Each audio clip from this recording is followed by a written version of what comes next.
Good evening. I'm coming to you today. This is the end of the week, and we have talked about knowing God earlier this week. We talked about finding freedom. We've talked about discovering your purpose. Last night, we talked about discovering or building and discovering and maintaining relationships, godly relationships and connections. Tonight, we're going to bring it all home. What is our purpose of all of those, right? The purpose of all of those is to impact I.M.P.A.C.T, to impact the seven mountains of influence, right? So God, he's king. We recognize him as king earlier this week, and he has a kingdom that he has for us, and he has created us to be in this kingdom, to have dominion, to rule among this earth. But while we're ruling, our purpose is to impact the seven mountains of influence, right? So now I'm going to talk about tonight the power of impact, I.M.P.A.C.T. And what I'm going to talk about is basically why your obedience still matters, even if the world ignores you. So now, I want to get something straight from the jump. Obedience, speedy obedience, godly obedience is very, very, very rare. And impact is also rare as well. And I'm going to tell you why it's rare. As I mentioned earlier, most Christians, their mindset when it comes to God is they view him as something. They view him as someone who does something for them. He protects us. He provides for us. He keeps us. He heals us. He saves us. But they don't. They rarely talk about him being king. And honestly, part of the reason why is because of how we live. We live in a country, or we live in a society where the customer needs are put first. We live in a society where we vote people into power. We live in a society where microwave manifestations are the norm, right? We want everything right now. We don't want to wait for anything. We don't want to be proven for anything. You can basically go buy something and it's here, right? We talked about the principles of doing business with people we know, like, and trust, right? This is the type of society that can literally go on the internet, get a computer, get a laptop, get on a tablet, go to an app, put your personal credit card details in, and whatever you want can be delivered to your door within 24 hours. You never have to meet anybody. You never have to make a connection with anybody. It's literally what I want, I can get. Even in religion, right? There's sections of religion that talks about name it and claim it. Like, I want, this is what I want, and I'm gonna claim it, right? But nobody talks about the work. Nobody talks about we are here to serve the king. Nobody talks about the purpose of the kingdom, right? So, with that being stated, most people, when it comes to the things of God, we don't want to necessarily obey God. What we want is we want to be able to negotiate with him. We want to be able to vote to see, okay, is this what we're going to do? We want to be able to pray on it and fast on it and see if we can get 5 or 6 different confirmations before we finally step on it to say, oh, now we're stepping out on faith, right? That's not how it works, right? They want the favor without really actually going through the process of actually having faith, right? They want the results without actually having the process of actually picking up responsibility. They want the blessings without going through the process to carrying this burden. But the thing is, and I want us to say this out loud, if that was you and you want to change, we're going to say this out loud right now. We are created to make an impact. Let's say it again. We are created to make an impact. 12:03 a.m. So now, you are not a random. God did not waste time making you. He did not waste time creating you. You were created for a purpose, right? And when he created you for a purpose, he gave you everything you needed to walk out his mission, to do his mission, to do his call, to perform your mission, to fulfill your call. Here's the thing about that.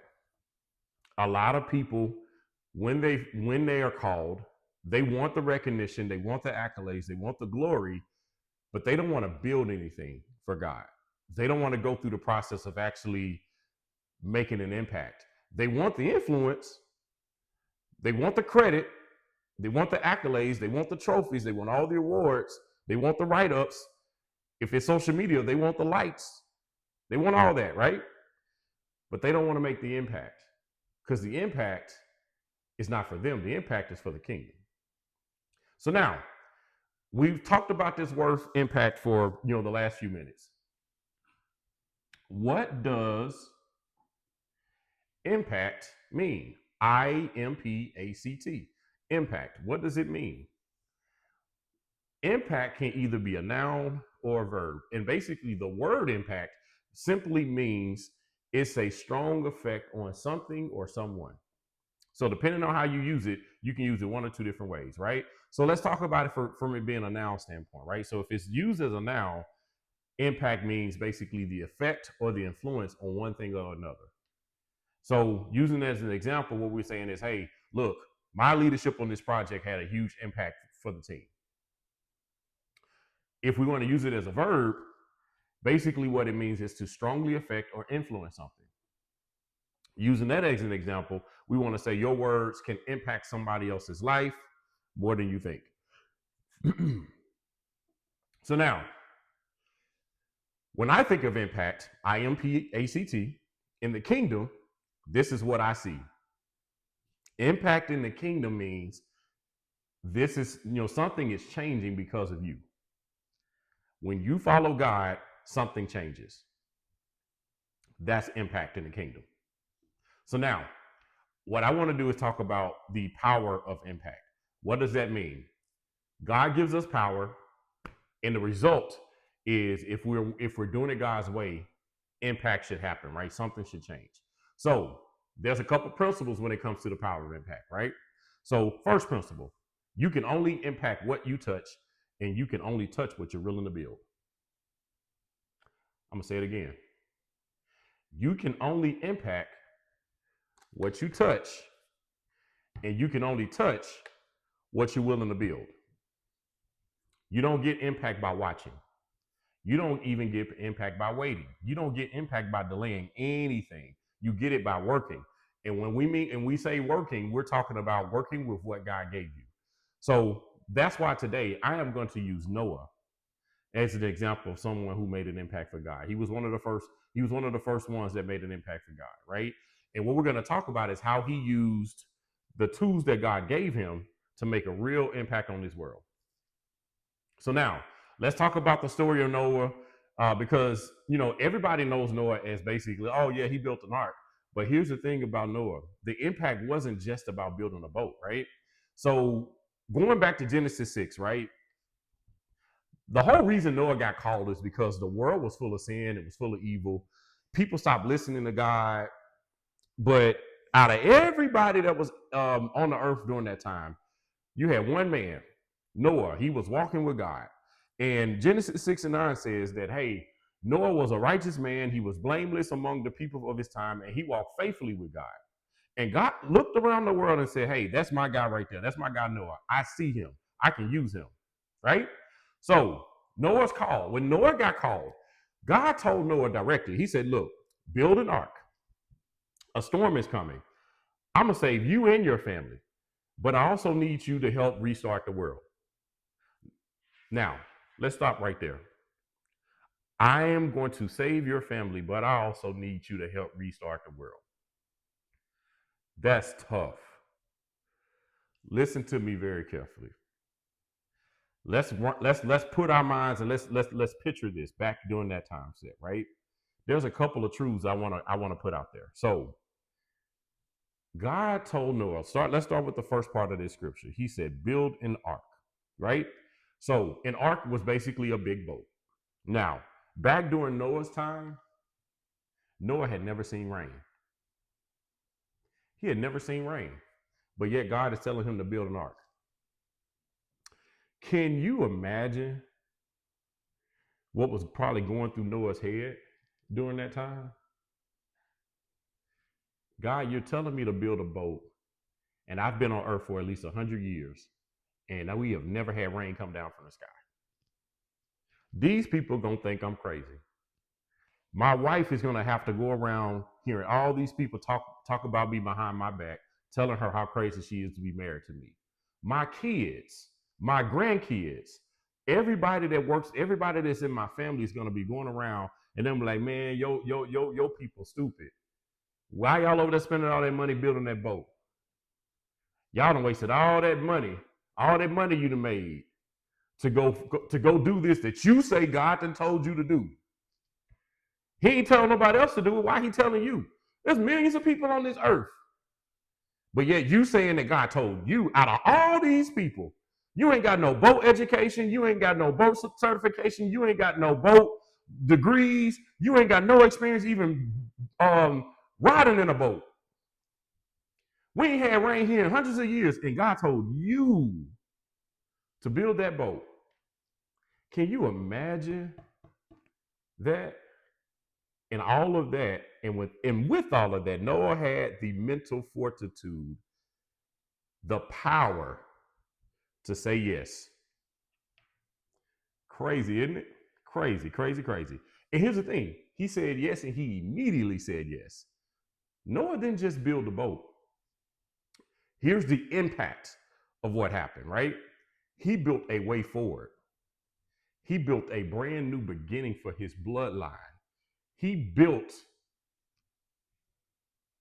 impact for us because literally Noah was the first family after the world got destroyed with water.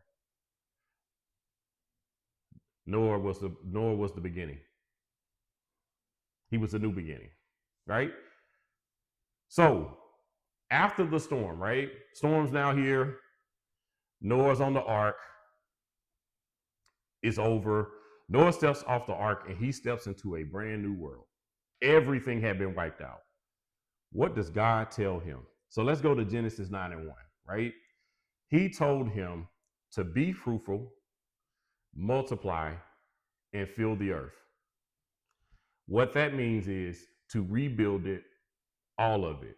And Noah did exactly that. So now, power of impact. There are 6 keys when it comes to being someone who wants to have that power of impact. Right? There's 6 keys you'll get if you accept that power. Right? I.M.P.A.C.T. So you'll have the power to identify your assignment. M, you'll have the power to make your assignment about others. P, you will have the power to position yourself with excellence. A, you will have the power to activate what is inside of you. C, you will have the power to commit, and not just commit, but you'll have the power to commit to the process because now you'll have the power to endure. And then T, you'll have the power to track the transformation. So now let's just kind of quickly break these down, right? So the first key, identifying your assignment. Let's go to Genesis 6:13. God said, we're going to rewind, go back to Genesis 6:13. God said, I am going to destroy the earth, so make yourself an ark. God didn't call nobody else but Noah. And as crazy as it was, Noah didn't seek anybody to confirm this. He didn't go back and say, well, God, I need to go fast. I need to go pray about this. I need to go talk to, 5 and 6 or 7 different people. Noah trusted that he heard from God. He followed God. He recognized God as king. And when he received the call, he immediately said yes, right? So the takeaway from this is you don't need a second opinion when you have a clear instructions, right? So we want to stop waiting on confirmation from people who never consulted God in the first place. And y'all know, again, just put yourselves back into that time when Noah was told those instructions, right? Rain hadn't been in that area in hundreds of years. Noah had never He didn't have the experience of being a boat captain. He didn't know what a boat. He probably didn't even know what a boat looked like. I mean, he had no experience, but he was obedient and he said yes, right? So now, M, making it about others. Noah knew when he got that call that he wasn't saving himself, right? Noah was saving his wife, his kids, the animals. Basically, Noah was responsible for saving the future of humanity, right? So here's how you know if your calling is from God. Here's how you know if your assignment is from God. If your vision only benefits you, then it's not a kingdom assignment. It's selfish ambition. Impact, remember this, write this down. Listen to me very, very, very, very carefully. Impact always includes others. Always. This is why we had to talk yesterday about building and maintaining godly connections and relationships. Because the thing is, we're not meant to do life alone on this earth. And when God gives us our purpose, it's never something that we would have to do on our own. There's always going to be others that He will send to our help to help us to accomplish that task. Always, He does that. So now, P, you have the power to position yourself for excellence, right? So let's look at Genesis 6:14 through 16. Let's go back and look at that, right? When Noah said yes, again, I told y'all, Noah did not have experience. He didn't know what a boat was. It had never rained there, so he was never on a boat. He didn't know that a boat was supposed to flow on the water.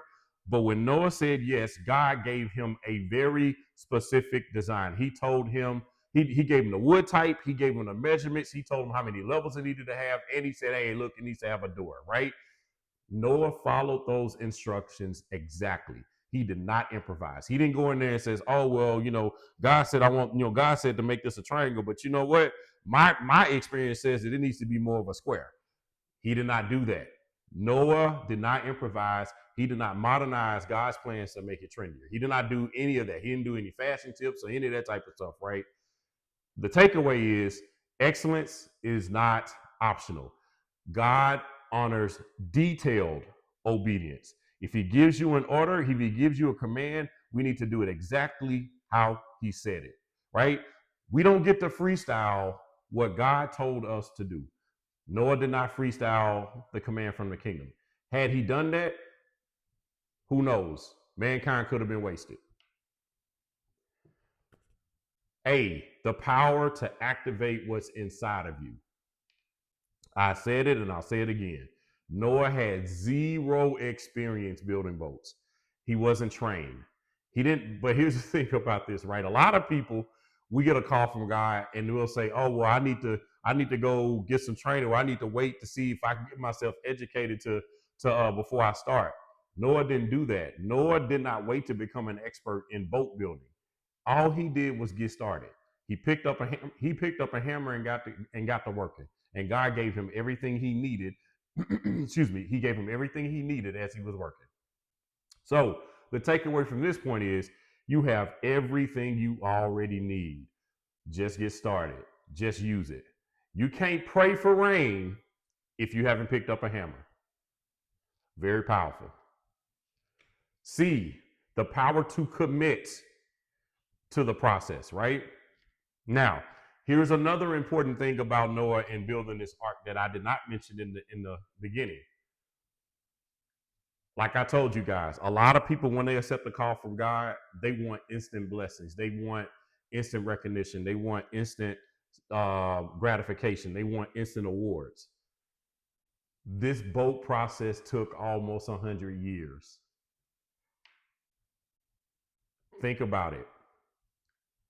Noah and his family had to have a special kind of dedication, because for almost 100 years they probably was the laughing stock on the face of the earth, because everybody's like, hey, where's this rain, Noah? Where's this rain, Noah? Where's this rain, Noah? If Noah had been in today's age, he probably would have had to probably would have been sent to several mental institutions. Family members probably would have been calling and checking on him. Like he probably would have had so many people talking behind his back, saying that he's a false prophet and all this type of stuff, saying that, hey, look at him out here. He doing all this stuff. He said God told him, but ain't nobody else told him, right? You decide to let's put this back in your shoes, put this back in your house, right? You decide to do something that you said God told you to do, but the people that's been around you for years don't understand it. Well, he ain't telling nobody else to do it, and there's hundred people's in your frat. There's hundreds of people, thousands of people that's been part of that same organization, but yet you decide to renounce. Noah had the power to commit to the process. God doesn't anoint the fastest; He anoints the faithful. Would you still obey God if no one praised you for decades? It's not about the accolades. It's not about the recognition. It's not about the awards. It's not about the credits. It's not about the likes. It's not about any of that. What it is about is the process and the impact. Honor God, He's king. Do what He says and stick to the process. So now, T, God will give you the power to track the transformation. Genesis 9:1. Then God blessed Noah and his sons. That was the transformation. Noah was obedient. He followed through on the mission. The mission was accomplished. Genesis 9:1.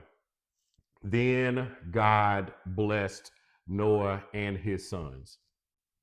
He told them, he even gave them another command to go basically be blessed, right? Be fruitful and increase in number, multiply, right? Noah saw lives saved. He saw a new beginning. He saw God restart history through his obedience. Impact has evidence.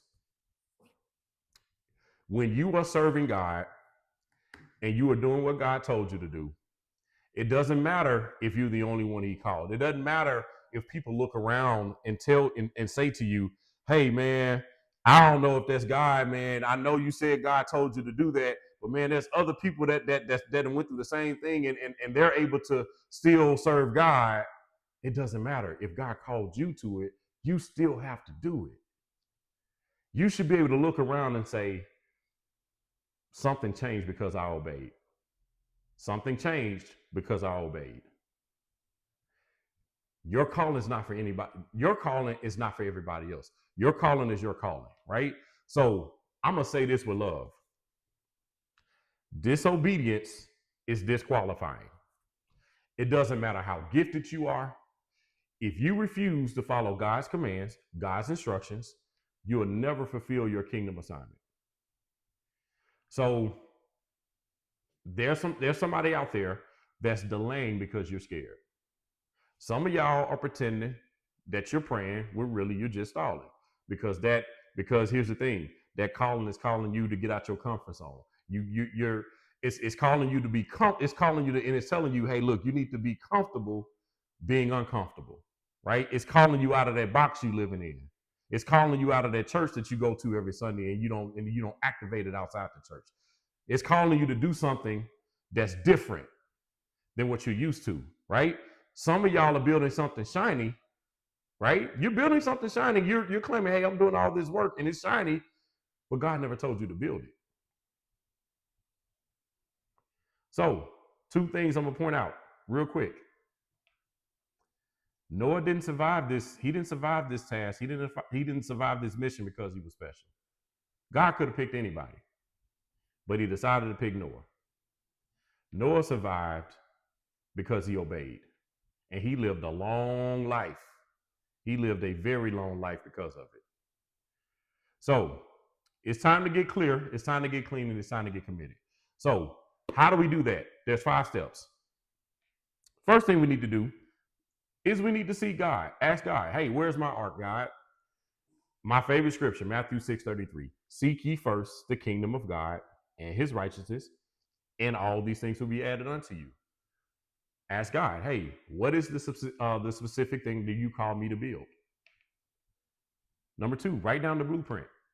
Don't add to it. Don't subtract to it. Just follow it. Whatever God gives you, follow it to a T. Number 3, commit to excellence. Sloppy work brings sloppy fruit. You reap what you sow. If you reap sparingly, you sow sparingly. If you reap bountifully, you sow bountifully, right? If you sorry, yeah, if you sow trash, you reap trash, right? You reap what you sow. So clean it up. Sloppy work brings sloppy fruit. Point number 4, stop waiting and start building. Fear is a liar. Fear is false evidence appearing real, right? What you're feeling is anxiety. And once you get anxiety about something, there's 2 choices you can take. One side is faith, which means you can choose to walk forward in faith, or back behind you is fear, which means we can back up and not do nothing and just sit in fear. What you're doing is you're sitting in fear if you got that anxiety. You're letting your fear take over, right? So here's the thing. When you move forward in faith, that's obedience. Obedience is the cure. So now, number 5, track the fruit. Look for lives to be changed. Look for families to be restored. Look for businesses to be transformed because you said yes. Now, I'm going to give you guys a call to action real quick and then I'll be done. Point I want to give you is if you won't obey, then don't go pretending to lead. Stop playing like you acting like kingdom leadership. Because here's the thing. Kingdom leadership is not about aesthetics and it's definitely not about Instagram. If you're not about building what God says, move to the side because you're wasting time. Period. So if you want to change, there's 4 things you need to do. Repent for the delay, pick up your hammer, build your ark, and obey God. Even if it takes 100 years. Now, I know all that's metaphorical, but no, seriously, they're serious. Even if it takes forever, obey God. There is a blessing on the other side of obedience. So now, final word. Builders build, excusers drown. God did not ask Noah to explain. All he asked him to do was obey. And guess what? All those people that was talking about him, all those people that was telling him that, hey, look, you sure God called you? Because, man, we ain't had rain in 100 years. When that rain starts coming, guess what they tried to do? They was knocking on their door trying to get in, but God told them, don't let them in. It's not for them, right? They did not survive the flood.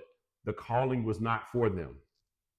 This isn't just a cute Bible story, right? So what the story of Noah is a blueprint on what it looks like when men are called and you're in a lost world and you're supposed to be the light that shines, right? The world lost its mind when Noah was there. God called Noah to build that ark because he says, look, I'm about to deal with these people. But you and your family, I'm going to spare y'all. But you got to do what I'm telling you to do because if not, you guys will die just like them, right? You have to make sure you follow the instructions and do exactly what God called you to do. So don't just hear this message, right? You got to make sure that you live it. People do God does business with those he knows, likes, and trusts, right? So we know who God is. We talked about it. Hopefully you'll trust him because now you got the message, right? But we also got to live like we got to live like him. We got to live like him, right? So we got to live the message. So now, at the end of the day, what we want to make sure we understand is the kingdom is looking for builders, not people that just talk a lot, right? So my task for you right now is let's go build. Let's get to it.